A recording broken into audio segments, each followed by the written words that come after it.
Meus caros, vamos falar um pouco, e eu te levo apenas, sobre vulcões, que está na moda. Os vulcões têm moldado realmente a forma do nosso planeta há milhões de anos. São capazes de criar terra firme onde antes havia apenas oceanos. Os vulcões têm uma enorme força de destruição e de construção. O vulcão é um fenómeno natural que consiste no vazamento de lava, de cinzas e de gases que vêm do interior da Terra para a atmosfera. A erupção de um vulcão tem consequências destruidoras, como se vê, principalmente em lugares muito povoados, onde causam então, e nesse caso, a destruição do solo, de vegetação, de residências, tudo o que houver. Também causam a poluição da água e do ar, juntamente com a morte de inúmeros animais que por ali sobrevivam. Bom, mas será que toda a gente sabe o que é um vulcão? Para responder a esta questão é preciso conhecer as camadas internas da Terra, ou o que se pensa que sejam. A primeira camada é o núcleo interno, uma camada sólida de níquel e ferro, também composta por níquel e ferro, e o núcleo externo tem uma consistência plasmática. Envolvendo o núcleo temos o magma, a mais extensa camada interna da Terra. A sua composição é de silicatos de ferro e de magnésio e as rochas encontram-se em forma de material pastoso chamado magma. A crosta terrestre é a primeira das camadas da Terra, sendo também a menor, a mais fina de todas. A crosta terrestre é dividida em grandes placas, chamadas placas tectónicas. São as divisórias, nessas divisórias que surgem os vulcões. As erupções vulcânicas ocorrem quando a crosta terrestre sofre uma ruptura e permite, portanto, que o material que está em altíssimas temperaturas no manto seja libertado para a atmosfera. O material que extravasa é constituído por gases, lavas e cinzas. Os vulcões normalmente apresentam formatos cônicos e montanhosos. As erupções vulcânicas são frequentemente precedidas por sismos de magnitude elevada e repetidos. O vulcão é considerado ativo quando está em erupção. Registra pequenos sismos ou emite emissões gasosas, considera-se ativo. Aqueles que não estão em atividade, mas que poderão mostrar sinais de atividade, a qualquer momento chamam-se vulcões adormecidos. Os vulcões que os cientistas acreditam ser pouco provável que entrem novamente em erupção, pelo menos nos próximos milhares de anos, chamam-se os vulcões extintos. Ora, para percebermos melhor, ou bem, pelo menos, mais ou menos, como é que funcionam os vulcões, temos que perceber a estrutura da Terra, a estrutura física da Terra. O interior do nosso planeta ainda é uma região muito inexplorada pela humanidade. O mais fundo que conseguimos descer foi a 20 e poucos quilómetros, 24 ou 26, na Rússia. Um buraco que já está fechado há muitos anos. As temperaturas eram tão altas lá em baixo, que como veremos à frente, foi impossível prosseguir até escavar mais, porque as brocas fundem àquela temperatura que se encontra lá em baixo. Mas, entretanto, com a ajuda de sismógrafos cada vez mais sofisticados, os cientistas vêm conseguindo obter informações consideradas fidedignas que ajudam a compreender a composição e a estrutura da Terra e o funcionamento no interior do planeta. Mas atenção que estamos a falar apenas de hipóteses. É aceito pela ciência, mas não quer dizer que seja mesmo verdade. De acordo com o comportamento das ondas emitidas pelos sismógrafos, é possível identificar a estrutura e o material que compõem as várias camadas inexploradas do planeta. Dessa maneira foram identificadas três grandes camadas distintas: crosta terrestre, manto e núcleo. A crosta terrestre é a camada mais fora, cá estamos cá fora, não é? Que recobre o planeta Terra. Trata-se de uma camada muito fina, com espessura entre 5 km e 70 km. Quando comparado com o raio da Terra, são 6.370 e tal quilómetros. Apesar de ser fina, a crosta é subdividida ainda em duas camadas compostas por diferentes materiais: a crosta superior e a crosta inferior. A crosta superior é composta principalmente por silício e alumínio, por isso recebe o nome de Sial. Trata-se da camada com a qual os seres humanos têm maior contacto, obviamente, é aquela onde nós vivemos, onde ocorre toda a nossa vida e as nossas atividades biológicas. E a crosta inferior, já lá nos chegamos, por sua vez, é composta principalmente por silício e magnésio e por isso se chama Cima. A crosta inferior é mais visível nas regiões oceânicas, onde a cial é muito fina. A crosta terrestre apresenta a menor temperatura média entre as camadas, apesar disso, em alguns pontos, a sua temperatura pode chegar aos 1000 graus. Este aumento de temperatura deve-se ao gradiente geotérmico, que é a taxa de variação da temperatura em relação à profundidade. O gradiente geotérmico varia de local para local, mas a média global é definida em 25 graus por quilómetro, graus Celsius. Quer dizer, a cada quilómetro de profundidade, a temperatura aumenta 25 graus, o que é uma brutalidade. O manto, abaixo da crosta, localiza-se a descontinuidade de Mohorovičić. Esta descontinuidade marca a divisão entre a crosta, constituída por rochas maciças, e o manto, formado por magma. O manto estende-se entre aproximadamente 30 km e 2.900 km de profundidade. O magma é composto por silicatos de ferro e magnésio. A sua forma pastosa é resultante das altas temperaturas que se encontram lá no manto, que apresenta temperaturas médias da ordem dos 2000 graus.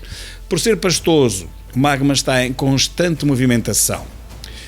Esta movimentação é responsável também pelos deslocamentos cá em cima das placas tectónicas e pelos eventos ocasionados por esses deslocamentos, como atividades vulcânicas, maremotos e terremotos. E depois temos o núcleo. O núcleo é a camada mais profunda da Terra e a menos conhecida pelo homem. Assim como ocorre entre o manto e a crosta, a separação entre o núcleo e o manto é marcada por uma descontinuidade, a descontinuidade de Gutenberg, localizada a cerca de 2.900 km de profundidade. Acredita-se que temperaturas do núcleo oscilam entre os 3.000 e os 5.000 graus centígrados.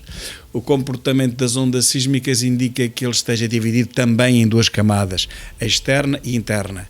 A camada externa possui 2.200 km de espessura e deve ser formada por ferro e níquel em estado líquido. Já a camada interna, com 1.200 km de espessura, é formada por ferro e níquel em estado sólido devido à alta pressão exercida sobre ele. Então, e como se formam os vulcões? Assim, muito rapidamente. Os vulcões são aberturas, geralmente em montanhas, entre a superfície da Terra, que expelem gás, fogo e lava. Os vulcões surgem quando as chamadas placas tectónicas, falámos há pouco, que fazem parte da crosta terrestre, elas chocam uma com a outra, uma sobe para cima da outra.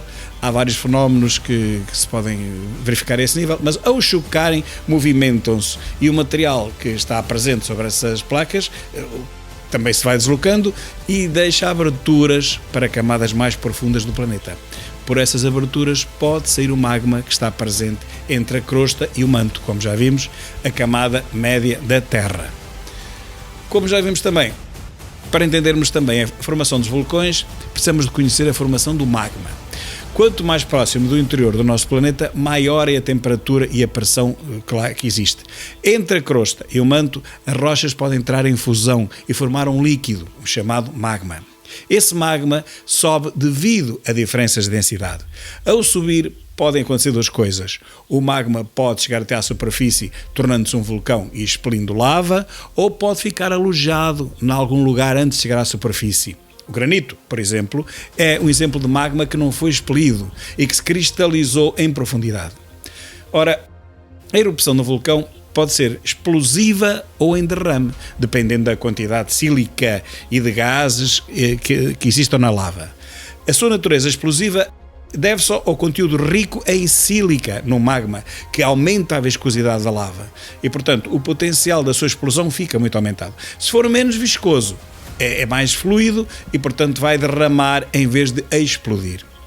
A temperatura do magma é cerca de 1.200 graus centígrados, mais coisa menos coisa, e a velocidade a que ele pode percorrer depois de sair do vulcão vai desde uma velocidade muito lenta, qualquer pessoa pode correr mais do que isso, por exemplo, 3, 4 km por hora, olha como vemos agora neste vulcão, em La Palma, ou até chegar a velocidade de 50, 60, 70 km por hora. Existem 5 tipos de vulcões e a morfologia varia de acordo com o seu histórico. Um histórico que nós temos estudado são 10.000 anos, o máximo disso. Os estratovulcões são vulcões com muita atividade. O vulcão escudo, que são vulcões muito quentes e que expelem lavas em grandes quantidades. O vulcão cone de escória, que são vulcões menores que existem e que expelem lava em pequena quantidade. O vulcão Caldeira ou Ressurgentes, que são os maiores vulcões que existem, com um tamanho relativo entre 15 a 100 km², e os vulcões submarinos, que são vulcões que se encontram debaixo d'água. Então, porquê é que os vulcões entram em erupção? Bom, antes de falarmos disso, temos que explicar o que é um vulcão e como é que ele é constituído. O que é um vulcão? É uma estrutura geológica, uma massa de rocha fundida pela alta temperatura, que corresponde a uma proeminência na superfície terrestre, mais especificamente uma abertura no solo pela qual é expelido o material magmático. Os vulcões podem surgir por meio de movimento entre as placas tectónicas, como já vimos, ao chocarem, provocam elevações na superfície. Os vulcões podem estar localizados tanto nos continentes como nos oceanos. O vulcão é constituído principalmente por silicatos que misturaram com vapor de água e gás e possui uma estrutura ligada a uma câmara subterrânea de grande profundidade. A distribuição de vulcões está diretamente relacionada com as placas tectónicas, com os limites. São as chamadas zonas de subducção. Aí é que há o choque entre as placas e que se encontram, sobretudo, os vulcões. Em regiões em que há limites entre essas placas tectónicas, há maior ocorrência dessa estrutura geológica, como acontece, por exemplo, no Anel de Fogo. Os vulcões são estruturas, portanto, geológicas constituídas por um cone vulcânico, uma chaminé, a cratera e a câmara magmática. Portanto, basicamente os vulcões são substituídos, ao contrário, por câmara magmática, chaminé, cone vulcânico e cratera. As possíveis causas de erupção, bom, isso realmente, o vulcão entra em erupção devido às forças internas da Terra que mantém o manto e, consequentemente, todo aquele material magmático em atividade. A Terra não é constituída por um único bloco rochoso, como antigamente se pensava. A litosfera terrestre possui blocos rochosos fragmentados, conhecidos como placas tectónicas, que se encontram em constante movimento. Ao movimentarem-se, as placas provocam agitação no material magmático. Essa agitação, associada às altas temperaturas do interior da Terra, faz com que o material magmático ascenda e seja expelido para o exterior da crosta terrestre. Esta massa magmática, constituída como lava, constituída por metais como magnésio e ferro, encontra-se a uma temperatura superior a 1000 graus, geralmente 1075 graus.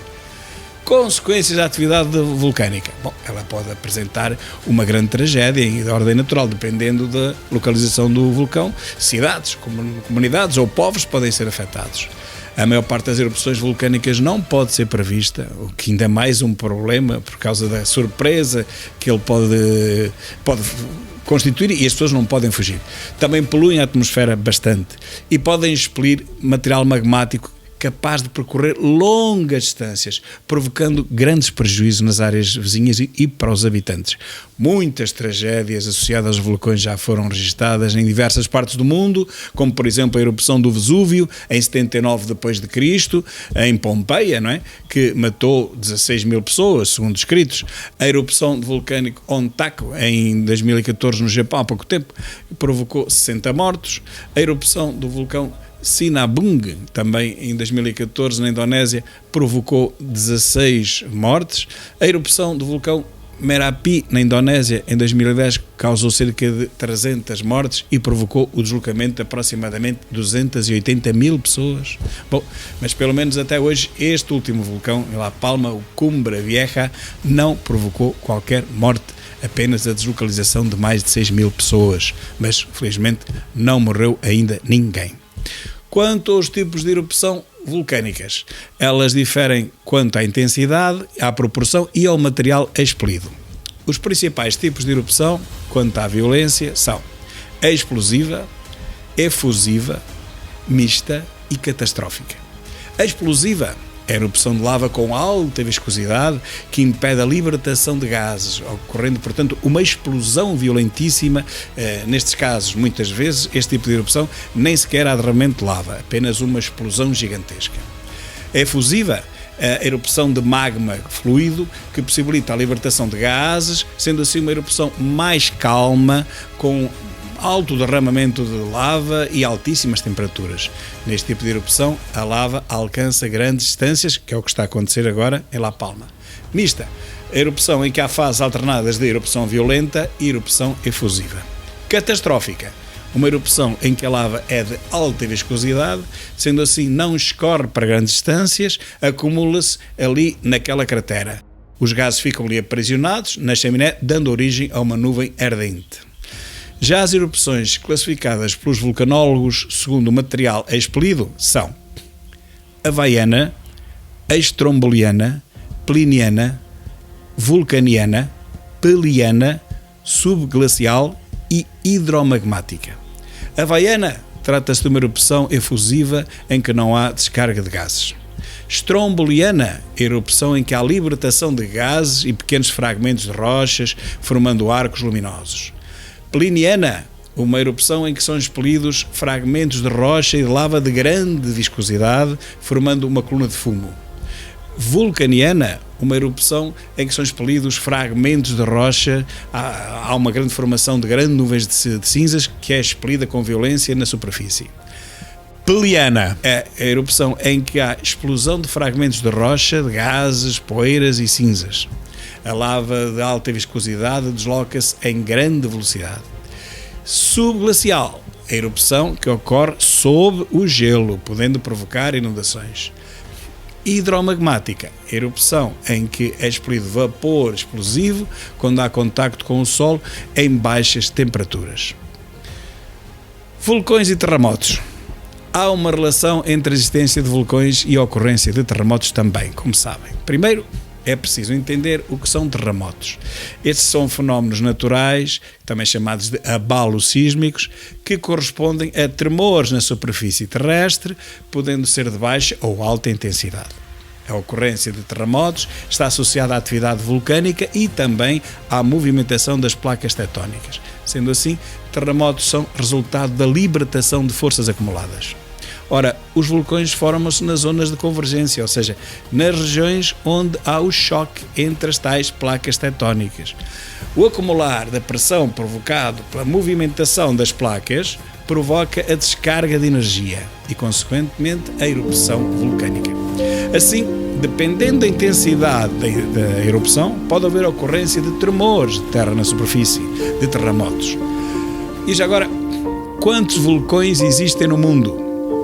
Meus caros, contaram-se até hoje pelo menos 10.000.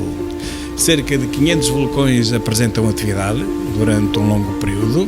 Atualmente há aproximadamente 20 vulcões em intensa atividade no mundo e são considerados 150 vulcões ativos. Considera-se o vulcão ativo, portanto, aquele que apresenta erupção vulcânica ou demonstra sinais de instabilidade. O vulcão adormecido, como vimos, é o vulcão que atualmente não se encontra em atividade, mas pode ser que ao longo do tempo volte a apresentar sinais de instabilidade. Já o vulcão considerado extinto é aquele que provavelmente não entrará novamente em erupção, segundo os vulcanólogos. Mas, meus caros, mais uma vez vos digo, tudo isto são hipóteses, tudo isto são suposições, é aquilo que se pensa que se sabe, mas a verdade é que muito pouco se sabe de tudo aquilo que se passa debaixo dos nossos pés. A humanidade já foi à Lua várias vezes, já mandámos sondas para Marte e realmente e conhecemos o fundo dos oceanos, embora também não tão bem como devíamos, mas a verdade é que debaixo dos nossos pés na Terra, isso é que é o que nós conhecemos menos. Muito obrigado e até à próxima.